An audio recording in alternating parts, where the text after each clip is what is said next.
like you see today. So if I push this button,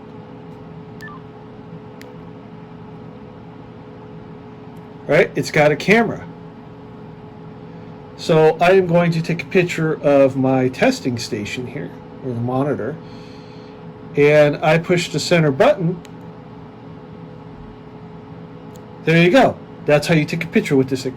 Now, this thing actually has a front-facing camera, which was very rare at this particular time. So, I saved the picture, so if you close it, it saves your picture. So let's go to menu, let's go...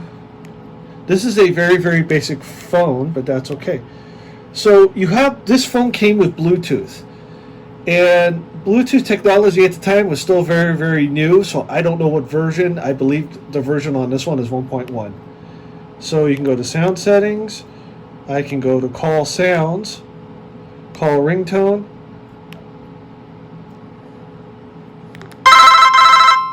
You do that and it plays it.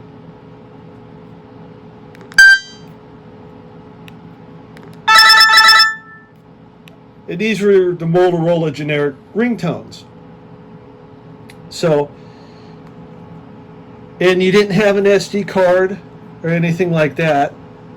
The charging was completely different. You could text your email. That's been around for a long time. That's, you could do that. That's been around for a long time. So,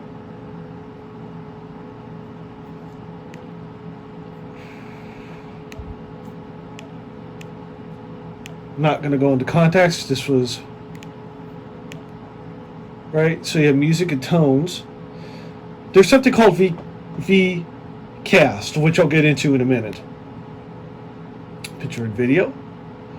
You can record. You can do all sorts of things with it and stuff like that.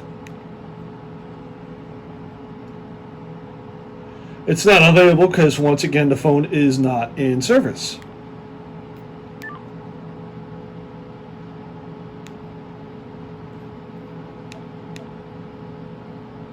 You have games, you have tools on the go, you have extras, and you can get new apps. Now, with apps, at this particular time, you had to physically pay for apps.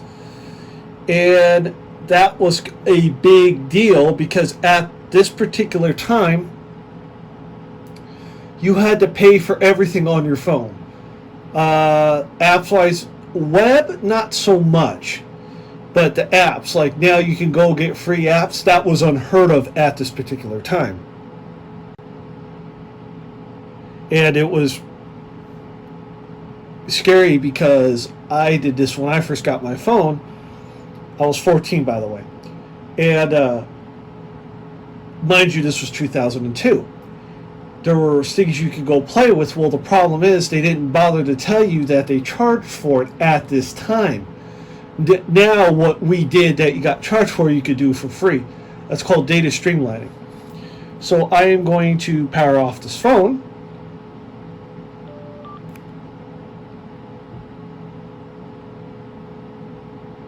Right? So, and yes, it's backlit. Then we close that. And there we go. So, here's what this phone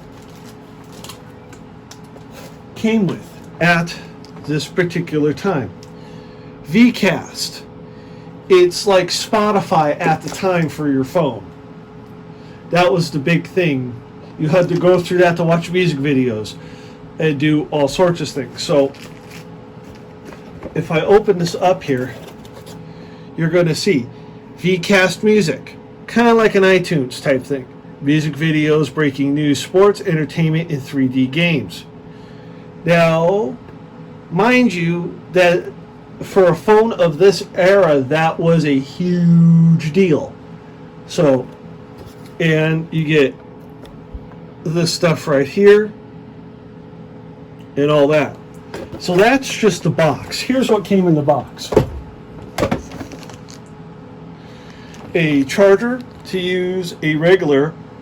This is for the charger.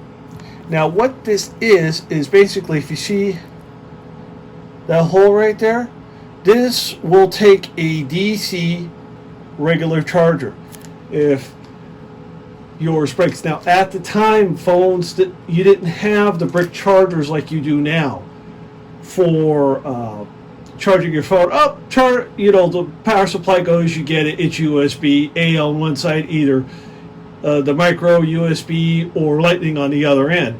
It wasn't like that at the time. This basically, you can use a regular, make it modular, as you would say. So, do that.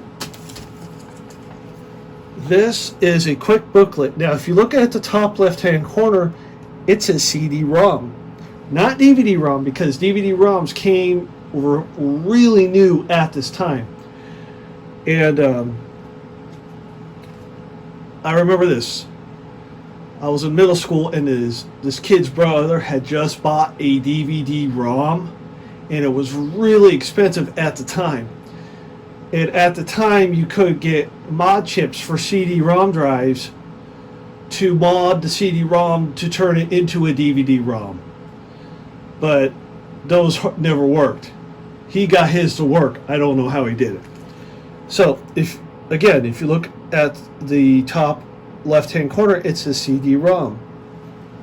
It's a quick reference guide, because you got to remember, videos on how to do things weren't as common as they are now.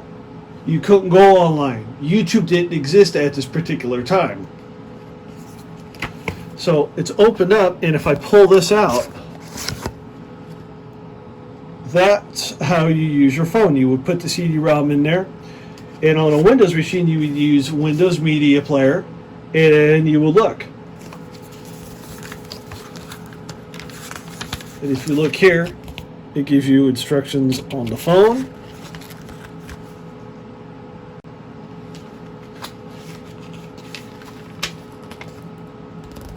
How to replace the battery, how to turn it on and off, and so on. Now this was still a big thing at this particular time, not so much anymore. But this was a huge deal, because when cell phones first started coming around, when you were at a gas station, you could not talk on it. Even though the thing would have happened, but the technology was still so new that they were afraid it was going to cause a spark and blow the station up. And let me make sure there's nothing in here.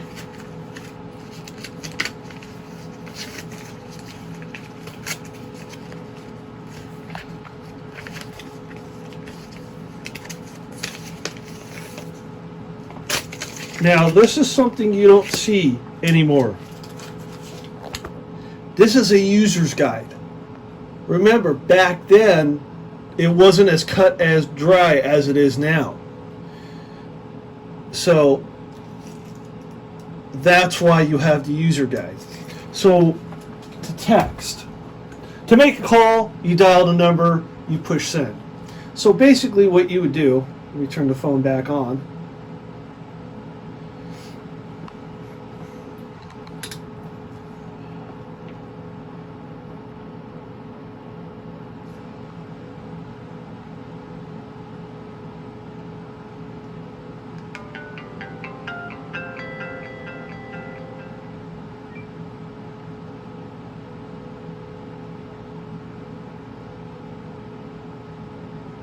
Okay, so when you wanted to make a call, you would just push a number and it would come up.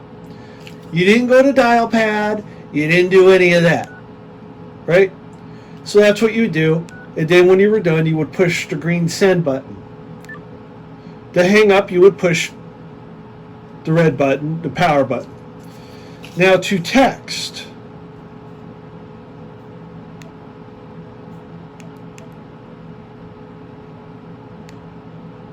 you would go, here, I'll do it again, push menu, go to the mailbox, new message, text message. Text message and picture message at this time that this phone was new were two different options. It's not like now where you can add it as an attachment. It doesn't work. Even video messaging, as you can see, was a different attachment. So now what I'm going to do is push text, and you enter the number, and you can send it to multiple people too, just like you can now. And then you would do here, and you're asking yourself, how do you get the letters? Right? Push once for A, twice for B, and you had to do this every time you wanted a letter. So if you wanted C, you would have to push 3 times real quick. C, you have to push 3 times real quick. You wanted D, you push number 3. So if you ever see a phone number, they used to do this, and it had letters. Let's say it would be E, and let's say it would be K, and let's say it would be P. You do 3, 5, 7. That's how you would decode it. Even though they don't hardly ever do that anymore, I hardly ever see that anymore. So, to quit, I'm going to do no. So, with that said, that is it for this video. Please comment, like, and subscribe, and click that bell for more notifications.